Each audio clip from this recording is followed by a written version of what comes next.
Hello मेरे प्यारे बच्चों, स्वागत है आपका सीरीज़ में जो हम लोग डिविजिबिलिटी रूल की सीरीज चला रहे हैं।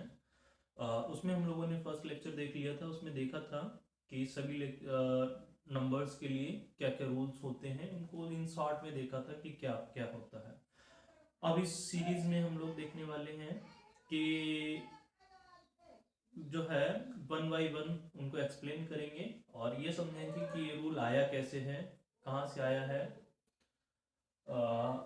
So let's start. और हाँ, एक सूचना आप लोगों को दे देते हैं। मेरी कोशिश ये रहेगी कि इस सीरीज में आपको एक वीक में, हर एक सप्ताह में आपको 3 लेक्चर्स मिलते हैं। जैसे शेड्यूल रहेगा मैं आपको धीरे धीरे आपको अपडेट कर दिया करूँगा। खैर, आज के लिए स्टार्ट करते हैं हम लोग। सो सबसे पहला नंबर आता है 2। और उन चीज़ों को स्टार्ट करने से पहले पहले मैं समझ लेता हूँ कि डिविजिबिलिटी है क्या, आखिर किस चीज़ को हम लोग डिविजिबिलिटी कहते हैं। थोड़ा अच्छे से समझने की कोशिश करते हैं और इसके लिए एक एग्जांपल ले लेते हैं कि जैसे हमारे पास एक कंटेनर है, एक कोई कंटेनर है, ठीक है। इसमें कुछ टॉफीज है, मान लिया एक टॉफी, 2 3 4 5 6 7 8 9 10 11 12 13 और 14।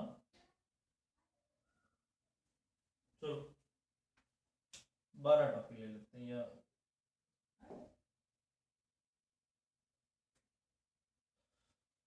ठीक है 12 टॉफी ले ली हमने। और मान लिया कि हमारे पास एक बच्चा है, ठीक है। एक बच्चे को मुझे टॉफी देनी है, तो हमारे पास एक बच्चे को देने के लिए मेरे पास चाहे एक टॉफी हो मैं उसको दे सकता हूँ, 2 टॉफी हो उसको दे सकता हूँ, पूरा का पूरा शेयर उसी का रहेगा। अगर उसमें एक है तो पूरा का पूरा, सभी का सभी 10 हैं तो 10 की 10 टॉफी उसे दे दी, 100 है तो 100 की 100 दे दी। जितना कम या जितना ज्यादा है तो मैंने उसको पूरी की पूरी टॉफीज दे दी, ठीक है। तो इसका मतलब क्या है कि कोई भी नंबर, यहाँ पर कोई भी नंबर होगा वो हमेशा एक से डिविजिबल होगा, यानी कि वो एक के लिए परफेक्ट होगा। और पूरी तरीके से वो संख्याएं हैं, वो चीजें हैं जो उसमें बांटी जा सकेंगी, ठीक है। तो इसका मतलब है कि कोई भी नंबर है वो एक से तो हमेशा ही कैसा होता है, डिविजिबल होता है, ठीक है। और अगर वहीं पर हमारे पास दो हो जाए, ये दो बच्चे हो जाए हमारे पास, तो हम क्या करेंगे कि मान लिया एक टॉफी इसको दिया, नेक्स्ट एक इसको दिया, यानी अब इसके पास एक एक हो गया। बराबर बराबर बांटने की बात हो रही है यहाँ पे। इसको 2 दिया और इसको भी 2 दिया, यहाँ पे भी 2 हो गया। इसको तीसरी और इसको तीसरा हो गया, चौथा और इसको भी चौथा हो गया। सॉरी, ये जो है, हाँ ये हो गया 4, ये 5, ये 6, ये 7 और ये गलत हो गया है कुछ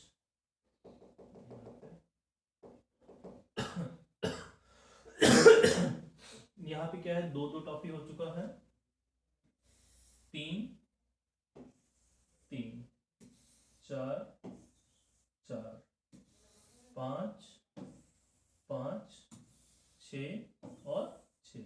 अब दोनों के पास कितनी है, 6, और इसके पास भी कितनी है, 6 टॉफीज, ठीक है। तो इसका मतलब है ये जो है 12 जो टॉफी थी वो अब पूरी पूरी हो गई, मेरे पास कोई शेष नहीं बची, कुछ भी नहीं बचा है मेरे पास। अच्छा, शेष बच कितनी सकती थी ये भी अभी समझ सकते हैं। रिमाइंडर की जो बात होती है, अगर मेरे पास बच सकती थी तो एक ही बच सकती थी, यानी हम कितने लोगों में डिवाइड कर रहे हैं, 2 लोगों में डिवाइड कर रहे हैं। तो अगर हमारे पास बच सकती है तो एक भी नहीं बचेगी, पूरी पूरी डिवाइड हो गई, या फिर हमारे पास कितनी बच सकती थी, एक। अगर 2 बचती तो फिर से मैं उसमें से डिस्ट्रीब्यूट कर देता, दोनों के पास एक एक चली जाती, ठीक है। 3 होती तो 3 में से हम डिस्ट्रीब्यूट करते, एक एक चली जाती और एक रिमाइंडर बचता। यानी कि यहाँ से एक चीज और समझ सकते हैं कि जब भी डिविजिबिलिटी देखी जाती है, किसी भी नंबर से डिवाइड किया जाता है, तो जो रिमाइंडर होता है वो हमेशा उस नंबर से छोटा ही होता है, हमेशा उस नंबर से लेस देन होता है, कभी भी इक्वल्स आर ग्रेटर नहीं हो सकता, ठीक है। चलो, अब ये क्या हो गया, 6 लोग पूरी पूरी विभाजित हो गई। अब ऐसे ही समझते हैं, अगर 3 लोग होते हैं तो हम क्या करते हैं, डिवाइड करते हैं। अब मान लेते हैं कि हमारे पास 5 लोग होते हैं, ठीक है। अगर हमारे पास 5 लोग होते हैं।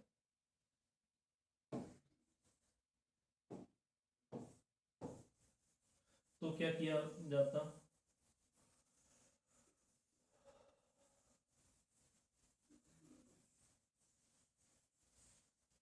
देखते हैं, वही फिर से सेम चीज देखेंगे। 1 2 3 4 5 6 7 8 9 10 11 12, कितने लोग हमारे पास, 1 2 3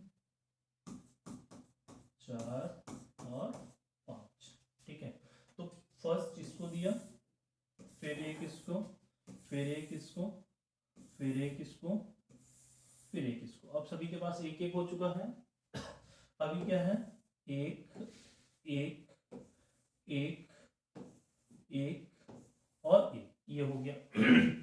अब हम देखें तो सभी के पास दो दो टॉफी हो चुकी है। सभी के पास कितनी टॉफी है, दो दो टॉफी है। ठीक है, और अभी हमारे पास दो टॉफी बची हुई है जो किसी को भी मैंने बांटी नहीं है। ये दो टॉफी मेरे पास हैं, वो एक्स्ट्रा में बची हुई हैं जो अभी तक मैंने किसी को दी नहीं है। अच्छा, क्या मैं इनको दे सकता हूँ? हाँ, अगर मैं इनको देना चाहता हूँ तो किन्हीं दो बच्चों को ही मैं दे सकता हूँ, बाकी के 3 बच्चों को नहीं मिलेंगे। इसका मतलब इक्वल डिस्ट्रीब्यूशन नहीं हुआ फिर। तो इसका फिर हम इनको दो को जो है इनको डिस्ट्रीब्यूट नहीं करेंगे, डिस्ट्रीब्यूट नहीं करेंगे, अब ये मेरे पास बच जाएंगी। और यही क्या कहलाएगा, यही कहलाएगा शेष, यानी रिमाइंडर। यही क्या कहलाएंगे, रिमाइंडर या शेष, अवशेष, कुछ भी कह लीजिएगा। तो इसका मतलब है, हम कह सकते हैं कि 12 जो था वो 2 से तो पूरा डिविजिबल था। 12 जो टॉपिक्स थी वो 2 बच्चों में बांट रहा था तो पूरा डिविजिबल था। 12 जो है वो 1 से पूरा डिविजिबल, 1 से तो हर एक नंबर होगा। 12 जो है अगर मैं 3 से बांटता तो भी बढ़ता, 4 से बांटता तो भी बढ़ता, लेकिन 5 से जैसे ही मैं बांट रहा था तो हमारे पास 2 टॉपिक शेष बच गई हैं। इसका मतलब है 12 जो है वो 2 से डिविजिबल नहीं है। ठीक है, तो डिविजिबिलिटी को सीधे सीधे हम लोग ऐसे समझें कि भाग देना है, बांटना है या उनको जो शेयर है उनका आपस में हिस्सा निकालना है, उस टाइप से हम इसको और अच्छे से समझ सकते हैं। खैर, डिविजिबिलिटी समझने के बाद अब हम आ जाते हैं थोड़ा सा आगे। नेक्स्ट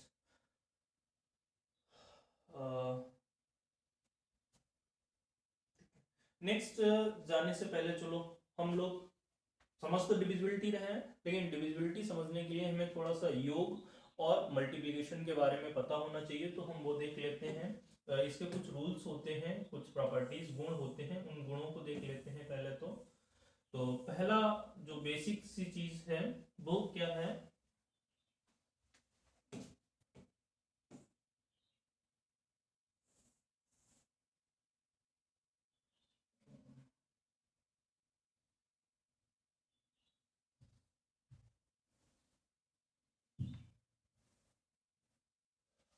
जो एडिशन के लिए हैं और मल्टीप्लिकेशन के लिए हैं। तो इसमें देख लेते हैं, पहला तो होता है क्रम विनिमय नियम।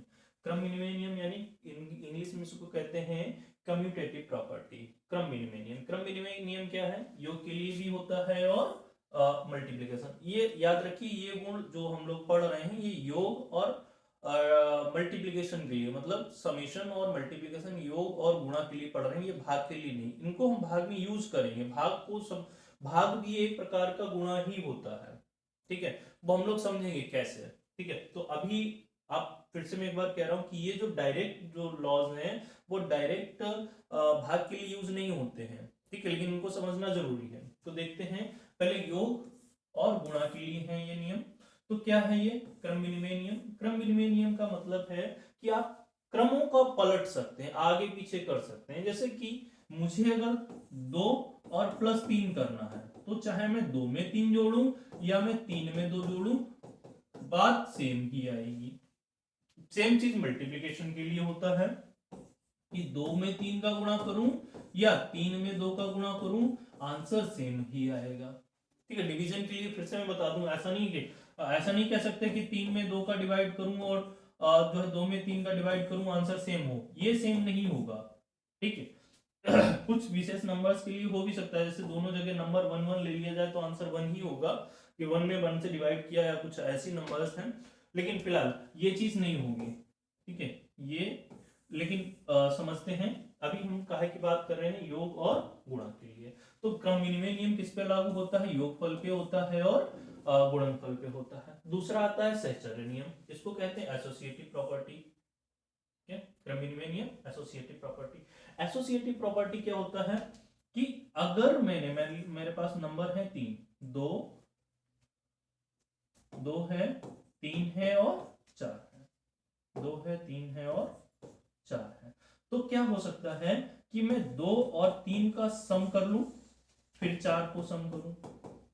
मतलब क्या है कि 2 और 3 5 प्लस करूं 4, आंसर कितना है 9।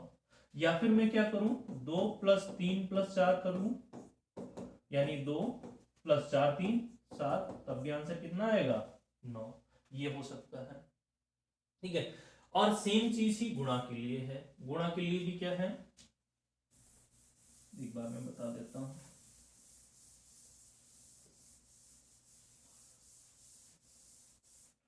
गुणा के लिए क्या है कि a × b इंटू में c बराबर में a × b × c, यानी कि वही 2 3 और 4, 3 नंबर से हमारे पास। तो मैं क्या करूं 2 × 3 करूं और गुणे में 4 करूं। इसका या तो मैं पहले इन दो नंबर्स का गुणा कर लूं, 6 गुणे में 4 तो कितना है 24, 24 आया। या फिर मैं इसको क्या कर सकता हूं 3 × 4 कर सकता हूं कि पहले इन दो नंबर्स का गुणा कर लूं तो 2 × 4 × 12, 12 दूनी 24। ठीक, अब आप ये बेसिक सी चीजें हैं, ये मैं आपको क्यों बता रहा हूँ, मेरा मतलब ये है, मकसद ये है मेरा बताने का कि जब आप ये मल्टीप्लिकेशन वगैरह करें, समेशन करें, तो कई बार हमारे पास 2 नंबर 3 नंबर 4 नंबर होते हैं, तो ऐड करने में, मल्टीप्लाई करने में हमें कुछ टाइम लगता है, कुछ चीजें लगती हैं, तो उनको हम ऐसे ना करके उनको हम राउंड फिगर में लेकर जाएं या कुछ ऐसी चीजें करें। जैसे एग्जांपल के तौर पे मुझे अगर 16 और 8 जोड़ना है, 28 जोड़ना है, तो हमारे लिए 16 28 जोड़ना हो सकता है थोड़ा सा टाइम टेकिंग, लेकिन हम इसमें क्या कर लें कि इसको या तो ये सिर्फ 8 ले आओ, यहाँ पे 8 और इसमें 16 में जोड़ दिया 24 हो गया। अब इधर कितना बचा 16 + 8 + 20, ऐसे कर लिया हमने। या आप इसको थोड़ा और सिंपलीफाई कर लो, 10 अलग कर दो, 6 8 अलग कर लो और 20 अलग कर लो, तो 20 और 10 30, 30 और फिर ये छोटे छोटे नंबर्स हो गए, इनको जोड़ना आसान है। 30 और 8 से 14 जो है जोड़ लो, 40 44 हो जाएगा। या ठीक है, ऐसे मल्टीप्लिकेशन का भी होता है कि अगर हम इनको थोड़ा फैक्टर्स में करके छोटा छोटा करके अगर करते हैं तो वो ज्यादा अच्छे से हो जाते हैं, है समझिएगा।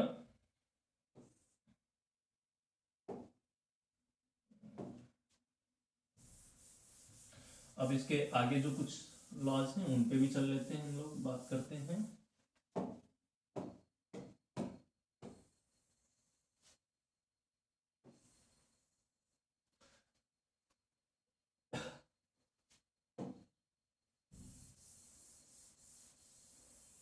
देखिएगा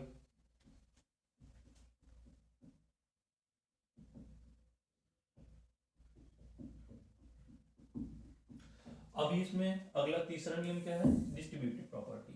ठीक, तो अब क्या है, ये एक ऐसा यहां से कुछ नियम है जो देख रहे हैं यहाँ, मल्टीप्लाई और सम दोनों के लिए है, गुणा और योग दोनों के लिए है। ये हमारे लिए सबसे ज्यादा जरूरी है, जो हम लोग डिविजिबिलिटी पढ़ने जा रहे हैं, ये एक नियम की वजह से ही मुझे ये सारे नियम बताने पड़ रहे हैं।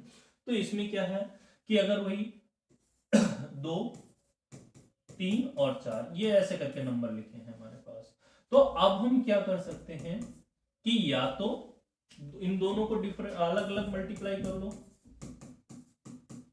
ठीक है, कितना हो जाएगा 6 + 8 14।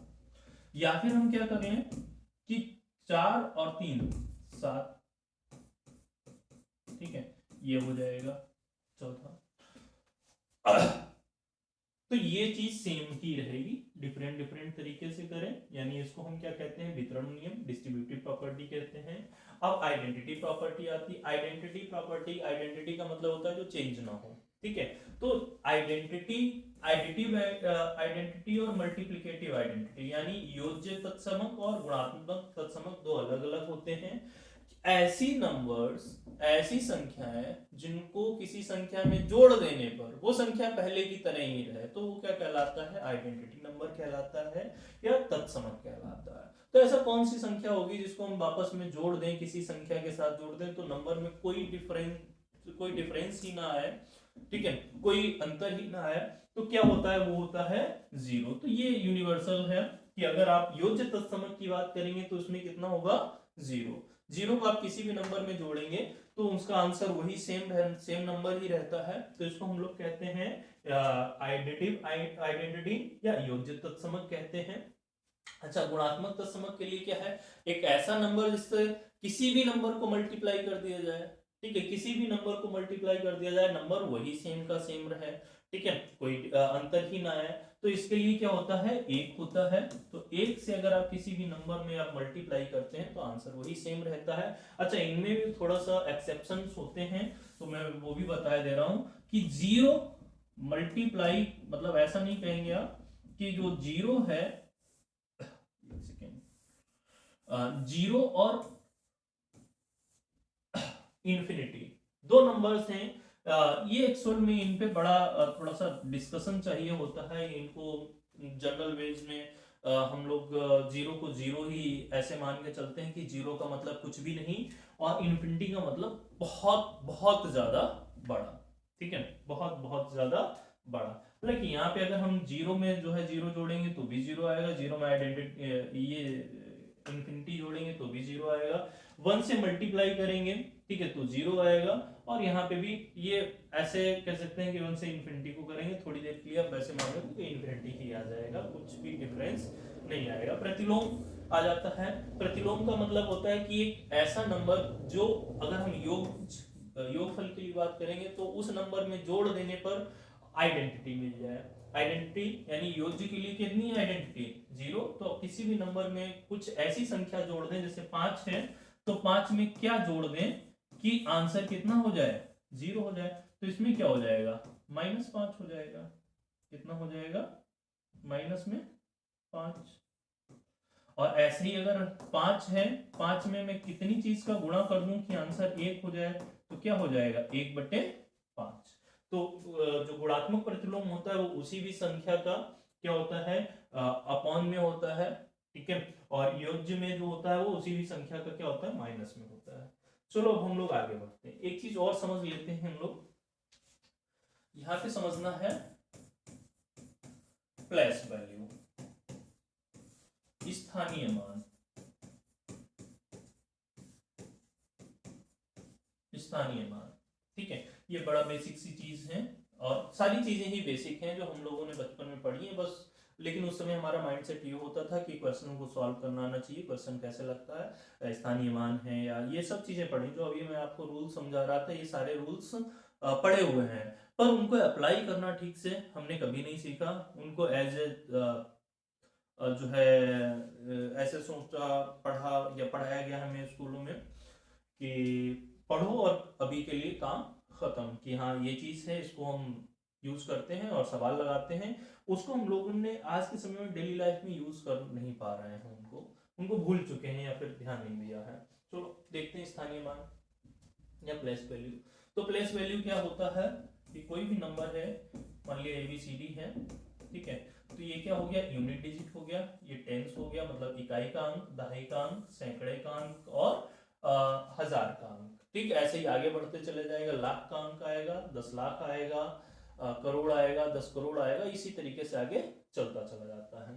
ठीक है, तो जैसे अगर हमारे पास कोई नंबर है, मान लिया 1 2 3 4, ठीक है, तो हम इसके लिए कैसे लिखते थे, आपको याद होगा, 4 गुणे 1 बराबर 4, 3 गुणे 10, दहाई का अंक है तो 10 का गुणा 30, 2 गुणे 100 कितना 200, फिर क्या है 1 गुणे 1000 कितना 1000। ठीक, और अगर हम इन सबको ऐड कर दें, यानी किसको किसको ऐड कर दें, 1000 प्लस 200 प्लस 30 +4, तो यही नंबर एज इट इज ही आएगा 1 2 3 4। ठीक, यानी इसको हम लोग और कह सकते हैं कि इसकी जो एक्सपेंडेड फॉर्म है, ठीक है, किसकी 1 2 3 4 की एक्सपेंडेड फॉर्म जो है, विस्तृत रूप है, वो क्या है, इसको लिख सकते हैं 1000 प्लस 200 प्लस 30 प्लस 4। ऐसे ही अगर मेरे पास कोई दूसरा नंबर हो, ये है हमारे पास कोई नंबर,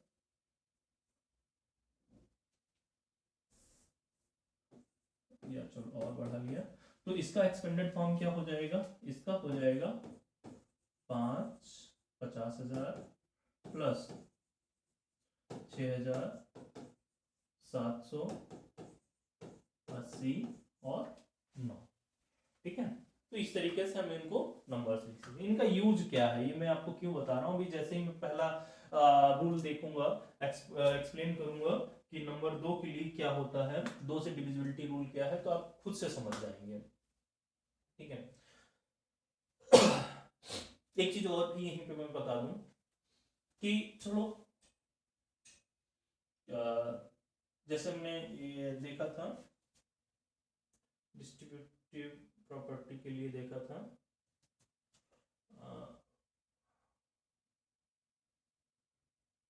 वितरण डिस्ट्रीब्यूटिव प्रॉपर्टी के लिए देखा था, तो इसको हम लोग एक चीज और समझ सकते हैं, जैसे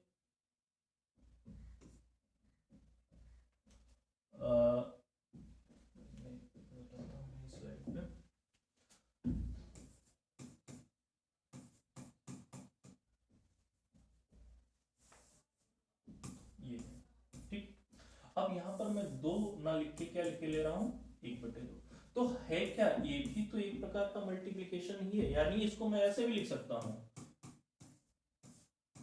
ये ऐसे भी लिख सकता हूँ, या इसको मैं ऐसे भी लिख सकता हूँ ये।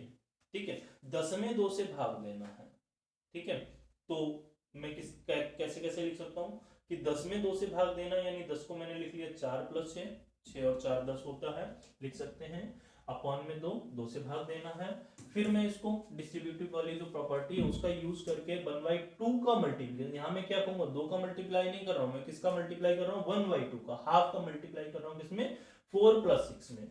अब इसको थोड़ा सा और आगे लेके जाए तो क्या हो जाएगा 1/2 × 4 प्लस 1/2 × 6। ठीक है, तो ये क्या हो जाएगा 2 + 3, तो आंसर कितना आएगा 5। ये हमें बेसिक सी नंबर मैंने इसलिए लिया है कि हमें पता होना चाहिए, इसमें वेरीफाई करने की बताने की जरूरत नहीं कि 10/2 5 होता है, चाहे हम डायरेक्ट करें, चाहे हम ये हमारे पास एक लेंथी प्रोसेस है, या इसको हमने घुमा फिरा के लेके आए, आंसर कितना आया है 5 आया है। तो अब हम लोग देखते हैं 2 का भाग का नियम, 2 का भाग का नियम क्या होता है 2 का भाग का नियम, कि इकाई का अंक, यूनिट डिजिट जो है, यूनिट डिजिट कितना होना चाहिए 0 2 4 6 8, या इसको हम लोग लिख सकते हैं इवन नंबर। ठीक है, लास्ट में डिजिट कैसा होना चाहिए इवन। ठीक है, अच्छा मान लिया कि हमारे पास कोई नंबर है ABCD। ठीक है, तो अब इसको क्या करना है 2 से डिवाइड करना है। अब हम कैसे कर पाएंगे, पता लगा कि ये नंबर 2 से डिविजिबल है या नहीं है, तो इसको चेक कैसे करेंगे। तो अभी अभी हमने देखा कि जो ABCD है इसको क्या लिख सकते हैं, ABCD को प्लेस वैल्यू के अकॉर्डिंग, या इसका जो एक्सपेंडेड फॉर्म है वो क्या लिखूंगा मैं 1000A plus 100B plus 10C plus D, तो इसको मैं क्या लिखूंगा 1000A plus 100B plus 10C plus D by 2। ठीक, तो अब क्या हो जाएगा, अब इनको मैं अलग अलग भी कर सकता हूं, तो यहाँ क्या आएगा 1000A/2 plus 100B/2 plus 10C/2 plus D/2। अब ये पता है कि ये नंबर हमेशा 2 से डिविजिबल होगा, ये नंबर हमेशा 2 से डिविजिबल होगा, ये भी नंबर हमेशा 2 से डिविजिबल होगा। क्यों, क्योंकि ये 10 है, ये 100 है, ये 1000 है, आगे आने वाला जो नंबर होगा वो 10,000 होगा, या और भी जो नंबर आएंगे वो हमेशा 10 का मल्टीपल आएंगे, और 10 का मल्टीपल क्या है, 2 से डिविजिबल है। तो ये नंबर हमेशा इनमें जब भी मल्टीप्लाई करेंगे, चाहे यहाँ एक की जगह पर कोई भी नंबर हो, उसके लास्ट में जीरो ही आएगा, जीरो आएगा, मतलब ये हमेशा ही 2 के क्या है, मल्टीपल है। मल्टीपल समझते हैं कि 2 का पूर्ण गुणज, ठीक है, क्योंकि 10 जब मैं यहाँ पे भाग करूंगा तो यहाँ कितना आएगा, 5 आएगा, और 5 जो है वो क्या है, जो है सॉरी जो 5 है वो आया, यहाँ पे कितना है, 50 आया, यहाँ पे 500 आएगा, अगले में 5000 आएगा, बस जीरो एक बढ़ता चला जाएगा। अब मेन चीज क्या है, ये नंबर, अगर ये नंबर डिविजिबल है तो पूरी की पूरी संख्या 2 से डिविजिबल है, क्योंकि बाकी चीजें तो हैं 2 से डिविजिबल। अब जो प्रॉब्लम है, जो चीजें हैं वो इसी नंबर में है, जो लास्ट का यूनिट डिजिट है उसी में है। अगर ये 2 से डिविजिबल है तो पूरी की पूरी संख्या 2 से डिविजिबल है, और अगर ये 2 से डिविजिबल नहीं है तो पूरी की पूरी संख्या 2 से डिविजिबल नहीं है। इसीलिए हम क्या कहते हैं कि 2 के भाग का नियम के लिए हम लोग क्या देखेंगे, यूनिट डिजिट, इकाई का अंक देखेंगे। क्या देखेंगे, इकाई का अंक, ठीक है। अब जो डी है कब डिविजिबल हो सकता है, तो डी है वो वाकई में क्या हो, या तो 0 हो, या 2 हो, 4 हो, 2 हो, 4 हो, 6 हो, या 8 हो। भाई इकाई का अंक का मतलब एक ही है, अब 10 नहीं ले सकते। 10 क्यों नहीं ले सकते, 10, 12, 14 नहीं ले सकते, क्योंकि उसमें 2 अंक हो जाएंगे। जैसे ही 10, 12, 14 लिया तो हमें इकाई का अंक की बात करने, अंक की बात करें तो यहाँ पे कितना है, सिर्फ एक अंक ही आ सकता है। तो एक अंक वाली संख्या क्या है, एक अंक वाली जो संख्याएं हैं वो 0 से लेकर 9 तक ही तो होती हैं। अब 0 से 9 तक के लिए फिर क्या आएगा, 0 से 9 तक क्या आएगा कि 0, 2, 4, 6, 8, अगर ये हैं तो ये संख्या 2 से डिविजिबल है, अदरवाइज 2 से डिविजिबल नहीं है। चलो नेक्स्ट देखते हैं, 3 के भाग का नियम। 3 के भाग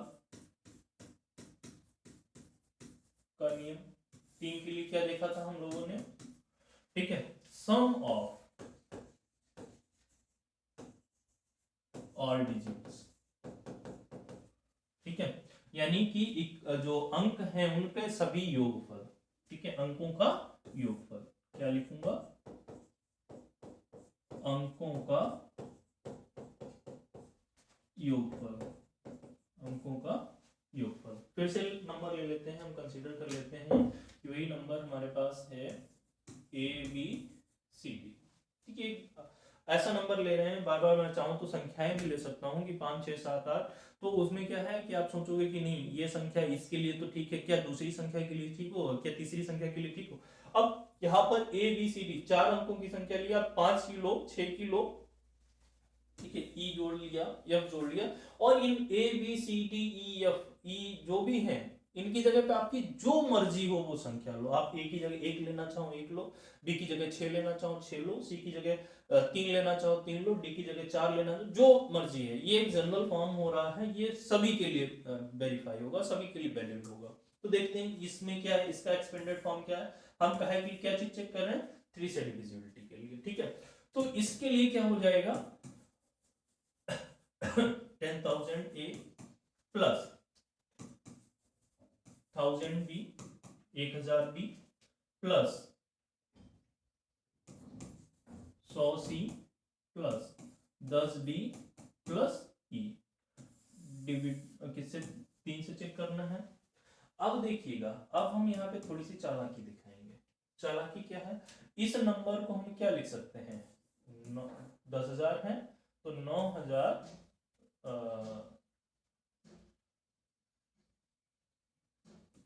999 प्लस 1, थोड़ा अलग बताया गया ना, जैसे 10,000 है, ठीक है, तो इसको क्या लिखूंगा मैं,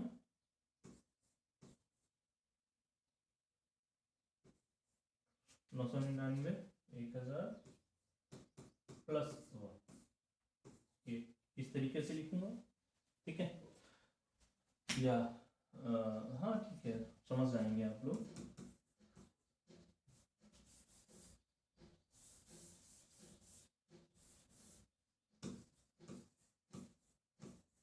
ए प्लस ए, इनको जोड़ेंगे तो 10,000 आ जाएंगे।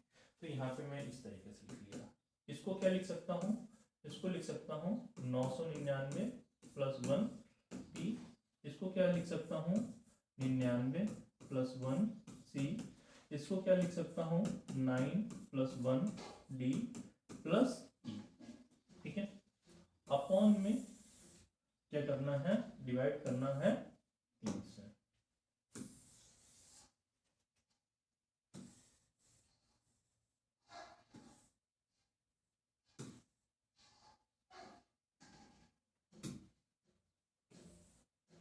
तीन से डिवाइड करना। अब देखिएगा कि जिनमें भी ये वाली नंबर्स हैं, ये नंबर्स हैं 999, 99, 9,999 या कोई भी है, तो इनको हम अलग लिख लेते हैं। प्लस यहाँ पे ए और लिख दिया,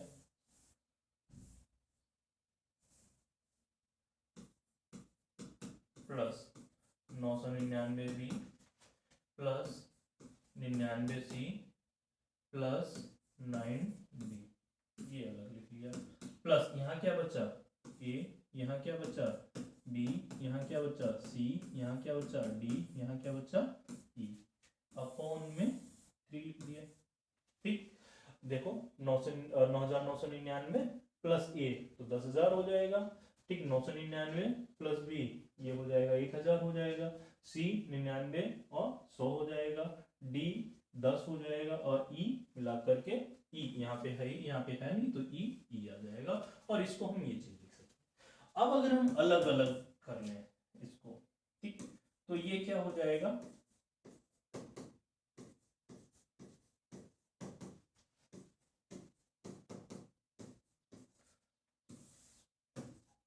ये अलग लिख लिया और ये मैंने अलग लिख लिया। अब इसमें देखो ये किसी भी नंबर को मैं डिवाइड करूंगा 3 से, पूरा पूरा डिवाइड होगा। यहाँ क्या आएगा, ठीक है 3 आ जाएगा। चाहे तो आप और अलग अलग कर लें इनको, तो यहाँ क्या हो जाएगा,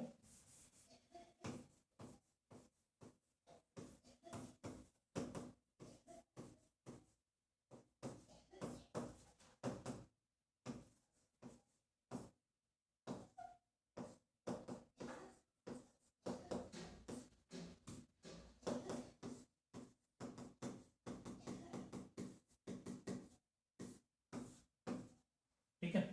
अब ये क्या है, ये डिविजिबल है, ये डिविजिबल है, ये भी है, ये भी है, ये भी है। चेक कहाँ करना है, क्या इनका सम ए बी सी डी ई का जोड़ जो है, योग जो है, वो अगर 3 से डिविजिबल है तो पूरा का पूरा नंबर 3 से डिविजिबल है। 3 से पूरा पूरा नंबर डिवाइड हो रहा है, तो इस यहीं से रूल बन गया, यहां से आकर के रूल बना कि क्या है, सम ऑफ ऑल डिजिट्स, सभी अंकों का योगफल। जिस भी नंबर, जो नंबर है वो किसी भी संख्या जिन भी अंकों से मिलकर बना है, अगर उन सभी अंकों का योगफल क्या है 3 से डिविजिबल है, तो ये संख्या जो है डिविजिबल है, नहीं तो नहीं है। ठीक है, तो यानी कि अगर मैं इसको थोड़ा सा एक्सप्लेन करने की कोशिश करूं, 2 3 5 6, अगर मैं चेक कर रहा हूँ ये 3 से डिविजिबल है या नहीं है, तो मुझे क्या करना है, 2 प्लस 3 प्लस 5 प्लस 6, 5 5 10 6 16, 3 से डिविजिबल है नहीं है, तो ये पूरी की पूरी नंबर डिविजिबल नहीं है। अगर मैं ऐसे कहूँ 3 4 6 7 8 या चलो 1 ले लिया, तो ये अगर 3 से डिविजिबल है या नहीं, इसको चेक करने के लिए मैं क्या करूंगा, 1 plus 3 plus 4 plus 6 plus 7 plus 8, कितना हो गया, 3 4 4 8 6 14 14 और 7 21 और 29, 29 3 से डिविजिबल है नहीं है, तो ये नंबर भी 3 से डिविजिबल नहीं है। इस तरीके से हम चेक कर लेंगे। अब नंबर आता है 4 का, 4 के भाग का नियम। ठीक है, 4 के भाग का नियम, तो 4 के भाग का नियम क्या है, लास्ट 2 डिजिट्स। क्या नियम है, लास्ट 2 डिजिट्स, अंतिम 2 अंक, ये भी समझ लेते हैं। अंतिम दो अंक का क्या बात है, क्यों अभी तक हमने 2 के लिए देखा तो उसमें था अंतिम अंक। 3 के लिए जो देखा उसमें क्या था, सम ऑफ ऑल डिजिट्स, सभी अंकों का योगफल था। अब 4 की जब हम बात कर रहे हैं तो 4 के लिए क्या है कि अंत के 2 जो अंक हैं वो कैसे होने चाहिए, 4 से विभाजित होने चाहिए। देख लेते हैं इसमें भी वही फिर से कॉमन नंबर ले लेते हैं हम।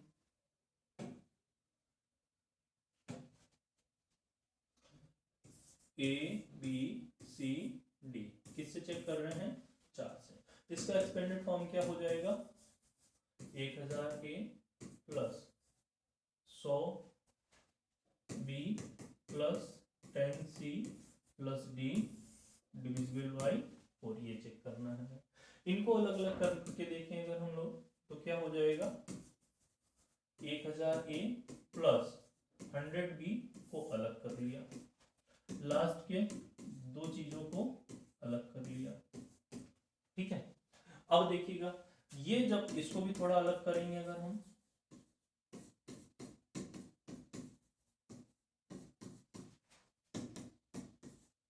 Ten C plus D by 4,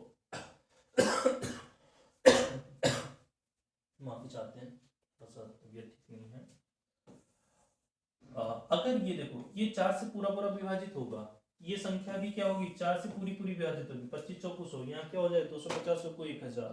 ठीक है, अगला आने वाला होगा 2500 हो जाएगा, अगली संख्या होगी तो उसमें 25,000 हो, मतलब डिवाइड जब भी आप आगे जाएंगे तो इसमें जीरो जब जुड़ता जाएगा तो ये भी संख्या कैसी होंगी, पूरा का पूरा। वैसे भी हमें पता है कि अगर जैसे कोई संख्या है जैसे 12 है वो 6 से डिवाइड होती है तो इसमें मैं चाहे जिस भी नंबर का गुणा कर दूं, 12 में चाहे मैं 2 का गुणा कर दूं, चाहे 3 का गुणा कर दूं, चाहे 6 का गुणा कर दूं, चाहे 10 लाख का गुणा कर दूं, तो वो जो पूरी की पूरी संख्या आएगी वो भी क्या होगी 6 से डिविजिबल होगी, क्योंकि उसका एक संख्या जो है डिविजिबिलिटी के लिए हम कैसे चेक करते हैं, तो इसको हम ऐसे ही तो लिख सकते हैं, कुछ भी नंबर हो 107 लिया, ठीक है 6 से चेक करना है तो 6 से कैसे 2 गुणे 6, तो 2 से अगर ये कट रहा है ठीक है तो बाकी की संख्या तो बच ही जाएगी, वो तो सॉल्व भी हो रहा है। तो अगर कोई एक नंबर जो है किसी भी संख्या से डिविजिबल है तो उसका जो मल्टीप्लिकेशन होगा जो, या ऐसे कहें मल्टीपल होगा उस नंबर का, वो भी दी गई जो पहले वाली संख्या थी उससे हमेशा कैसा रहेगा, कंप्लीटली डिविजिबल रहेगा, पूरी तरीके से भाज्य रहेगा। मल्टीपल का मतलब कैसा, गुणज, जैसे हम लोग पहाड़े पढ़ते हैं ना तो वो जो पहाड़े होते हैं वो मल्टीपल ही होते हैं। जैसे 4 का तीसरा मल्टीपल क्या है 12, यानी 4 तिया 12। जैसे 6 का 7वां मल्टीपल क्या है 42, 6 सत्ते 42। तो हम लोग पहाड़े में सिर्फ 10 मल्टीपल्स की बात करते हैं, मल्टीपल कितने भी हो सकते हैं। ठीक है, तो इसमें अब क्या है, अब इस चीज को हम क्या लिख सकते हैं, इसको हम लोग क्या लिख सकते हैं, इसको लिख सकते हैं ना, जैसे जो प्लेस वैल्यू है CD को क्या लिखा जा सकता है 10C प्लस डी, यानी कि 10C प्लस डी को क्या लिखा जा सकता है CD बाई 4, यानी कि लास्ट के 2 अंक अगर 4 से डिविजिबल हैं तो फिर क्या है वो पूरी की पूरी संख्या 4 से डिविजिबल है, नहीं तो नहीं है। अच्छा, और अब हमें क्या करना है कि 4 से डिविजिबल के लिए क्या हम लास्ट के जो 4 अंक हैं उनको हम लोग हमेशा भाग करके देखा करेंगे, वो भी जरूरी नहीं है। ठीक है, आप क्या करो 4 से अंतिम के 2 अंक उनको 20-20 के जोड़े में बनाओ। जैसे कि अगर हमारे पास मान लीजिए 76 बचा, ठीक, तो 76 को हमें चेक करना है तो हम 4 से भाग करें या 4 का पहाड़ा पढ़े, उससे अच्छा है कि इसको आप 20 से करके देखो। ठीक है, क्योंकि 20 क्या है 4 का मल्टीपल है। ठीक है, 20 पंचे 100, लास्ट के जो 2 अंक हैं वो 20 के मल्टीपल में सबसे पास में आ जाएंगे। तो जैसे ही मैंने 20 का मल्टीपल पढ़ा तो चाहे इससे कम चाहे इससे ज्यादा जो भी मिल जाए, अगर 20 दिया 60, 20 चौकू 80। ठीक है, अब क्या अगले जो मल्टीपल होंगे वो हमेशा 4 के गैप पर ही होगा, यानी 60 है तो अगला क्या होगा 64, 64 है तो अगला क्या होगा जो 68, उसके अगला 72, 76, या इससे जो है 4 के गैप पर होंगे, अगला क्या होगा 84। लेकिन हमें आगे नहीं जाना है, हमें पीछे आना है, तो क्या है पीछे वाला क्या है 76। हाँ, जैसे ही यहाँ देखा कि पीछे वाला मल्टीपल क्या है 76 और 76 ही लिखा हुआ है तो एकदम मेरी बात खत्म हुई कि हाँ 76 क्या है 4 से डिविजिबल है, तो ये जो दी गई संख्या है जो भी आगे के जितने भी अंक रहे हों, ठीक है, वो सब क्या हो जाएगा वो 4 से डिविजिबल हो जाएगा। ठीक है, 5 के लिए देख लेते हैं 5 के नियम।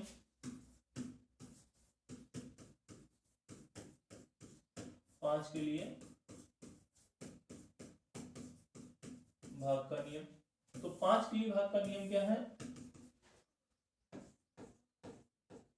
लास्ट डिजिट क्या होना चाहिए? 0 हो या फिर क्या हो? 5 हो। सेम चीज सब कुछ, ये सब नियम जो है वो ज्यादातर प्लेस वैल्यू से ही निकले हुए हैं। देखिएगा, अगर हमारे पास कोई नंबर है ABCDE, ठीक है, तो इसको क्या लिखेंगे? एक नंबर कम ही रखो क्योंकि ज्यादा बड़ा हो रहा है। 1000 है, 100V plus 10C plus D।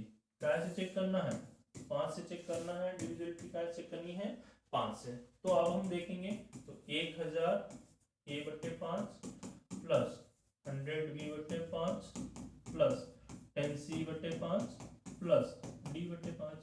तो ये भी पूरा डिविजिबल होगा, ये भी डिविजिबल होगा, ये भी डिविजिबल, ये हमेशा ही डिविजिबल होंगे। अब बात आएगी कि D, ये कब डिविजिबल होगा? तो D अगर हम नंबर्स ले लें, ठीक है, 0 1 2 3 4 5 6 7 8 9, ठीक है, यहीं तक नंबर ले सकते हैं। डिविजिबिलिटी जैसे हमने आपको समझाया था कि कोई संख्या है वो हम पूरे पूरे लोगों में बांट दें, ठीक है, कोई चीज है वो हमें अगर पूरी पूरी तरीके से बराबर रूप से बढ़ रही है तो वो क्या है? डिविजिबल है, नहीं तो नहीं। अगर हमारे पास संख्या क्या बची है? 0। अब 0 है वो कितने में ही बांटना हो, तो जब है ही नहीं हमारे पास, बचा ही पहले से ही 0 है तो फिर वो क्या है? वो डिविजिबल माना ही जाएगा कि हमारे पास कुछ शेष है ही नहीं, हमारे पास जो भी था वो बढ़ चुका है। तो क्या है? 0, ठीक है। अगर 1 है तो हम कैसे? 5 लोग, यहाँ कितने लोगों में बांटना है? 5 लोगों में बांटना है। तो एक हमारे पास टॉफी एक है, बांटने 5 लोगों में बराबर तरीके से बिना टुकड़े किए हुए। तो यहाँ पे क्या है?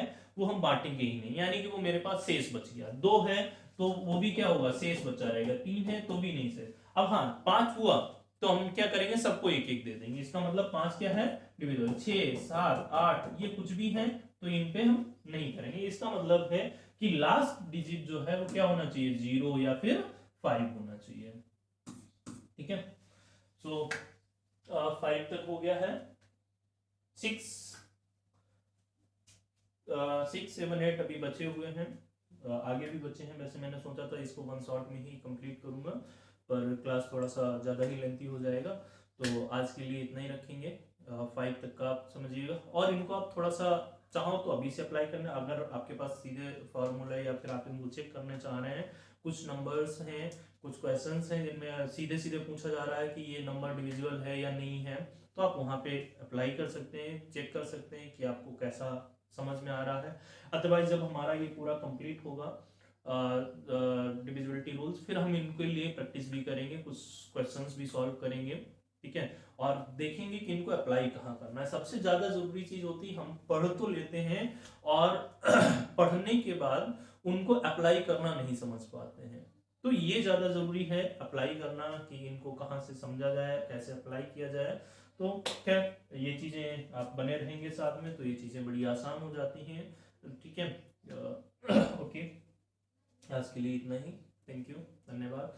अगर आपको ठीक लग रहा हो तो आप चैनल को सब्सक्राइब करके बेल आइकन को प्रेस कर सकते हैं, जिससे कि जो नई वीडियोस हैं, जो नए लेक्चर्स हैं, वो आपको टाइम पे इन्फॉर्म होते रहेंगे, और हमें भी थोड़ा सा सपोर्ट मिलेगा। जो स्टार्ट कर रहे हैं, जो चीज़ें हैं, उनको और बेहतर करने का मौका मिलेगा। Okay, thank you.